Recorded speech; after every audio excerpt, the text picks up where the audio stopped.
So I keep telling myself that I'm going to take a break from content creation, and then I'm like, but I have a minute, so I probably should. So here I am. Today, I have a big question for you guys. What is your biggest fear as a homeschooler?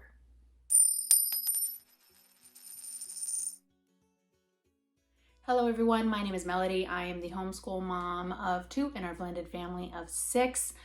We are in our 10th year of homeschooling right now. I have a high schooler or junior high student, respectively, age-wise. And today's video, I want to talk a little bit about the fears that we face as homeschooling parents and the things that might go through our mind that challenge us internally, that cause us to question our choice to homeschool.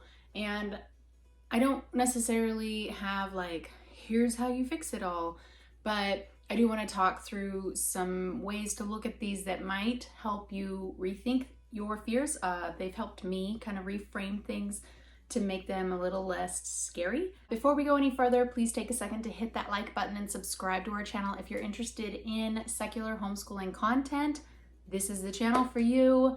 If you're okay with an unfiltered opinion and I'm here to connect with people. Mostly we share curriculum reviews and different curriculum that we use.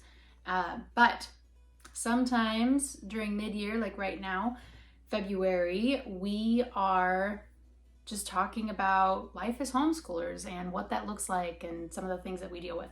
These are in no particular order, but let's start off with what has been a big one for me as an early homeschooler was the fear that I'm not qualified. I don't have what it takes to be responsible for teaching my child. I can't be held fully responsible for their education. It's just too much. So here's a few things on that note. And they would be, number one, whether you homeschool your child or send them to public school, you are responsible for their education, period. Until they get to a certain point, in which case they are responsible for their own education, period. It's not a responsibility that you can really pass off. You can send them to public school or private school or have, private tutors or do online school. You can do all of those things, but the responsibility does not shift from you and your child, no matter where they're at. So as homeschoolers, I feel like we have the opportunity to take that responsibility very seriously and to put our all into it. Now, if public school or private school or whatever, if that's what's right for you, that's fine. I'm not saying that's an irresponsible choice. I'm just saying you still have responsibilities towards their education when your child is going to one of those options. And in the end, it's not about teaching your child. It's about helping your child learn. And I don't know if that difference in those is clear to you guys or not, but to me, they're two very different things. Teaching is about what am I doing? How am I impacting this? It's me. Focusing on what are they learning? How can I help them to learn or to know how to learn? That's about the child. And those are skills that they're going to need no matter what. I think that people forget how capable children are. As they get older, they absolutely can learn independently. They can learn beyond what you're capable of teaching just out of your brain. They can learn from tutors. They can learn from online resources. There's so many different things that can go into their education. It's not just about my qualifications. I've always said, I will continue to say, if you can read and you are interested in helping your child learn, you can homeschool, period. The second big fear that I have come across is, how will my child learn about the real world? Won't they miss out on things? And my answer to that is, your child is living in the real world. Now, can you isolate your child and keep them from learning about the real world? Yes. Have people done it in the past? Yes. Can this be done even if a child is in public school? Yes, because the real world doesn't happen in the classroom either. The real world is out there. It's the life that we live. We go to the grocery store, we go to the post office, we go to a friend's baby shower, we go to work, or we work from home, we have our family, our friends. That is the real world. The classroom is not the real world. So putting your child into the public school classroom is not a solution for them not learning about the real world. Being in the world is your solution for learning about the real world. As far as them missing out, depending on what state you are in, yeah, I mean, that's a real fear. That's totally legitimate. Your kids might miss out on some things. I know not all states allow kids to participate in public school sports. Personally, I think that's BS. I think homeschoolers pay their taxes, and those taxes fund our schools, and we vote for levies, we do all those things. We should be able to access the resources that the public school has to offer, but not all states provide that. And so if you choose to homeschool in that state, you might be missing out on the opportunity to participate in those public school activities, sports, dances, those kinds of things, clubs. In our state, we don't miss out on any of that. Now, just because you can't get that from the school doesn't mean it's not an option. For example, in Missouri, I believe, they did before, but just recently passed a law saying that homeschoolers don't get to participate in public school things. Prior to that, it was up to each district could choose for themselves. But now they say, no, they can't.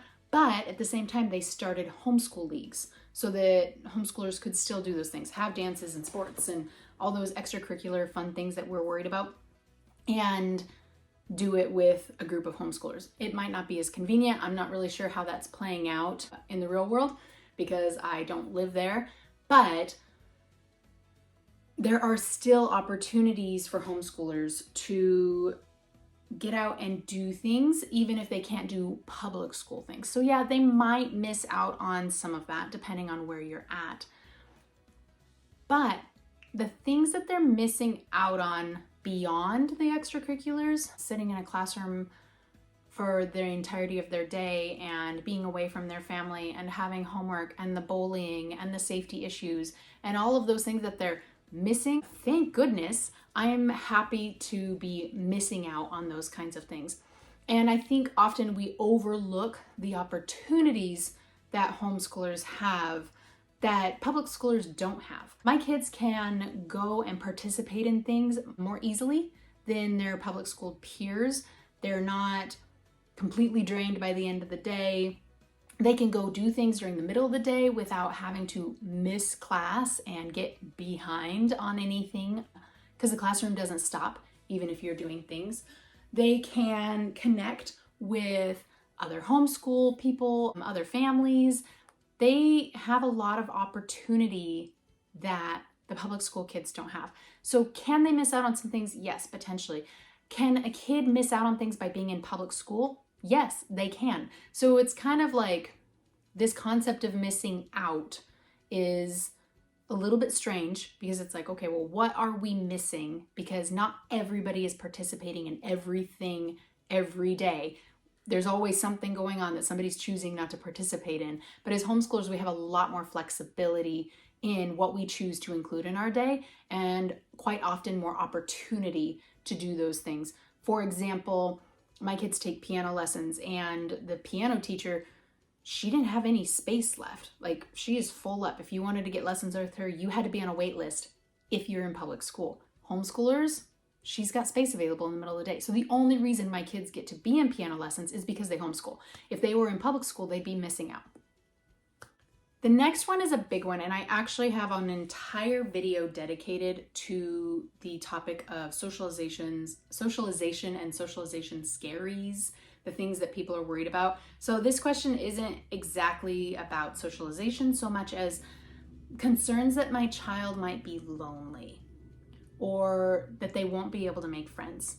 I think this is also a really valid concern. And I phrase this not as socialization because I think that's kind of a separate issue. Like I said, I have that other video where you can look and hear about my thoughts on socialization and how that's really not a problem. But being lonely and worried about making friends that's legit. That's a legit concern. So my youngest child came to me not too long ago and she was like, Mom, I'm lonely. She had friends, but her very best friend recently moved away. And so she was feeling the feels about that, which is totally legitimate and fair. Now, does the fact that she's homeschooled change that? No, it really doesn't. If she was in public school and her best friend had moved away, she'd probably be feeling a little bit sad about that. But I don't send her to school every day where I'm not seeing that she's feeling lonely or isolated, and where presumably she'd have access to a lot more people her age. True story if she was in public school. But I don't actually think that would make her less lonely. I know I went to public school and I felt lonely a lot. I don't think that being surrounded by people automatically means that you have a lot of friends or that you're feeling included or that it's a positive experience.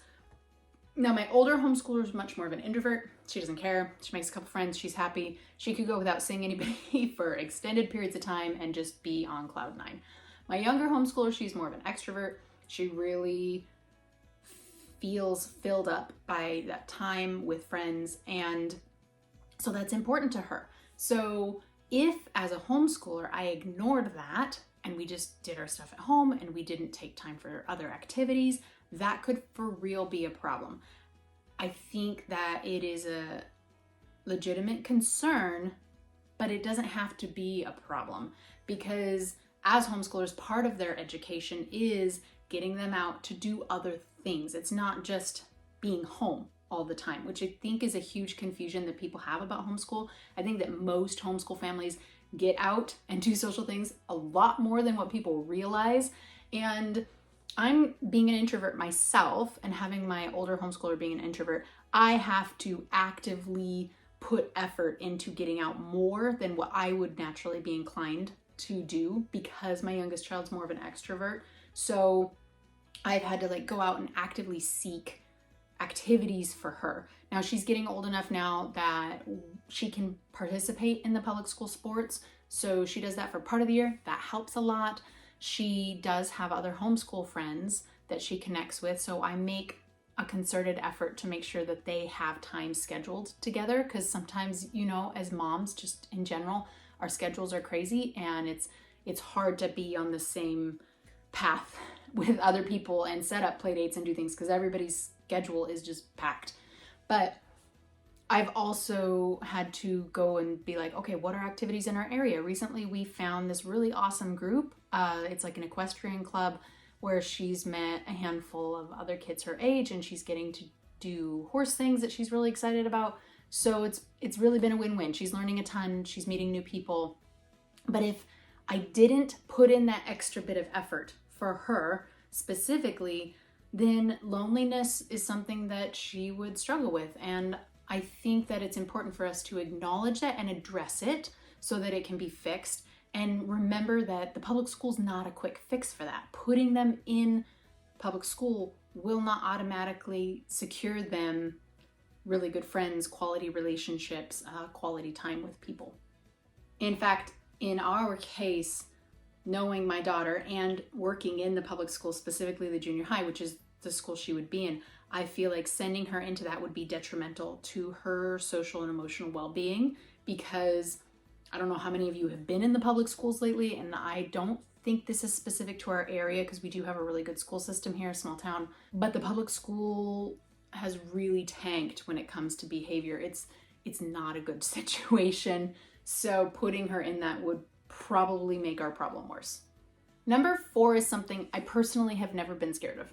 It's never caused fear in me, but I hear it frequently from other people who choose not to homeschool.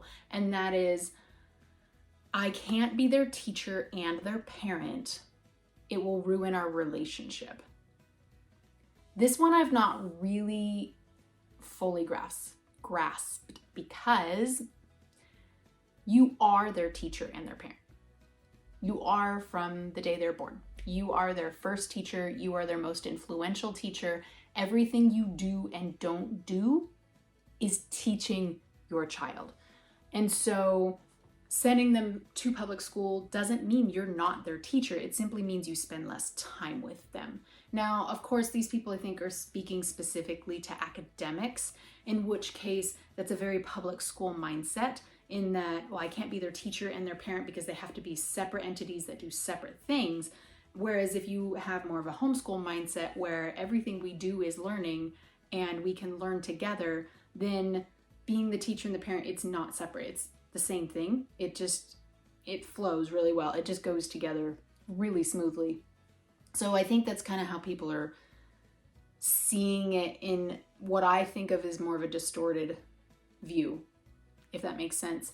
As far as it ruining relationships, I think that the people that we spend time with the most, the people that we invest the most time with, have the potential to be our strongest relationships. We can grow together, we can learn from each other, we can really build a better relationship from that time together if that's how we choose to do it. Can there be times where things are hard? Yes. If you spend a lot of time with somebody, there's going to be a time when you guys butt heads. There's going to be a time when you're not on the same page and you don't want to be doing the same thing. And this person is cranky and that person is cranky. I mean, I have 4 teenagers. 4, well, one of them's 20, so we'll say 3. But at one point, 4 girls in my house. And I'm a girl. And we all know girls have hormones that change through the day and through the month and through the year.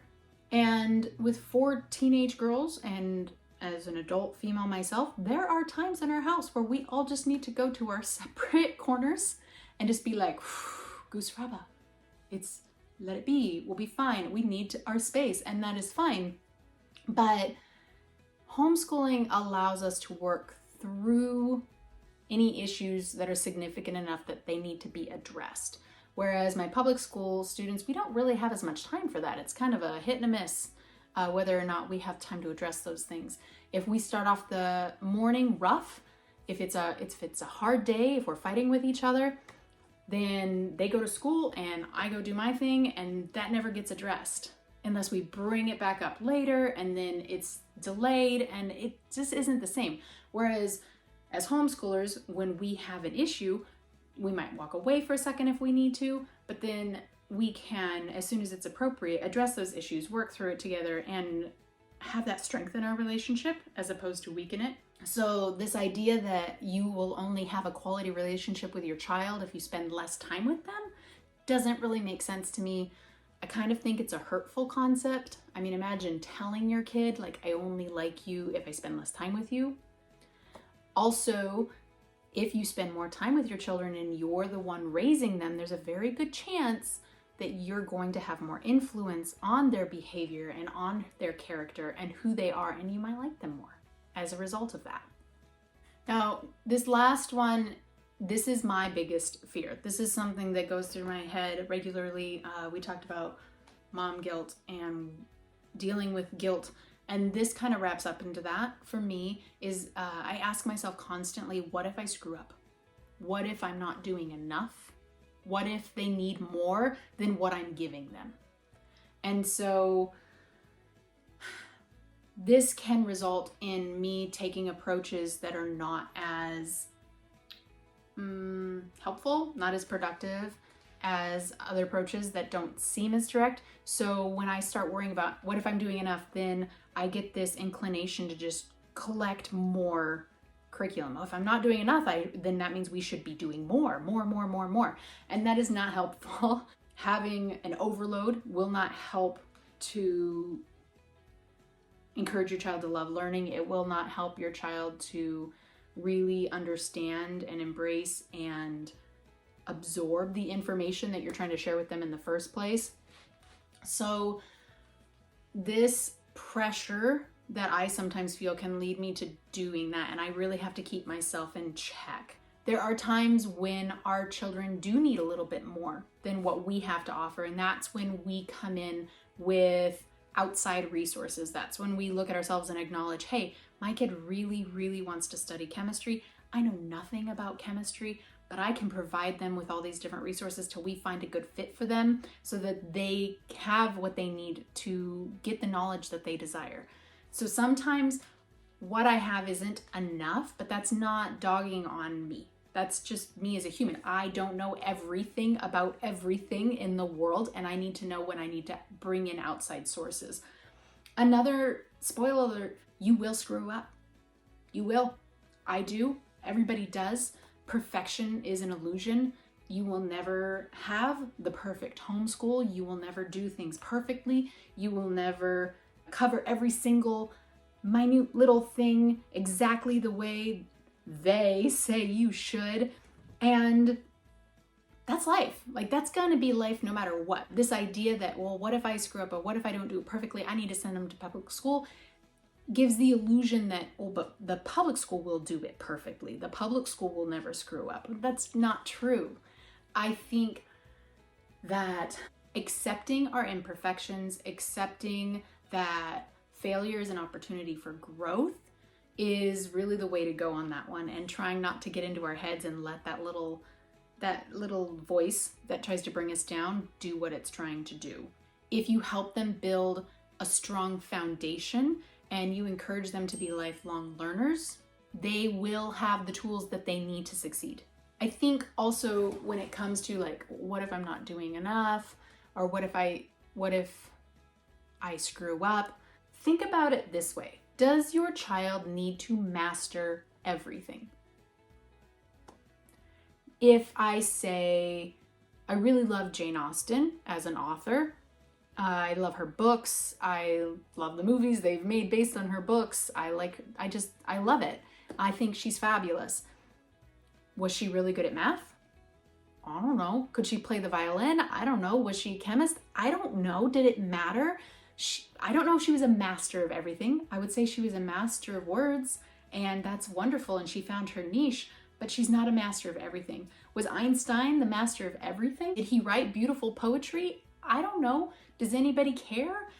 We can appreciate him for what he brought to the table. Can Gordon Ramsay write a perfect essay? Or is Stephen King a fantastic cook? Like, nobody's going to master all of these things. People have the things that they are passionate about, the things that bring them joy, that they love, that they're invested in, and that they want to learn about. We as homeschoolers have the opportunity to give our kids the time, the investment, the encouragement to find that for themselves. Something that public school kids, I think, really miss out on big time. Hopefully that answered how I reframed some of my biggest fears, or some of the biggest fears that I've heard from people. I really would like to hear, like, what are your biggest fears as homeschoolers? Let's talk about it in the comment section, and let's see if we can reframe some of those.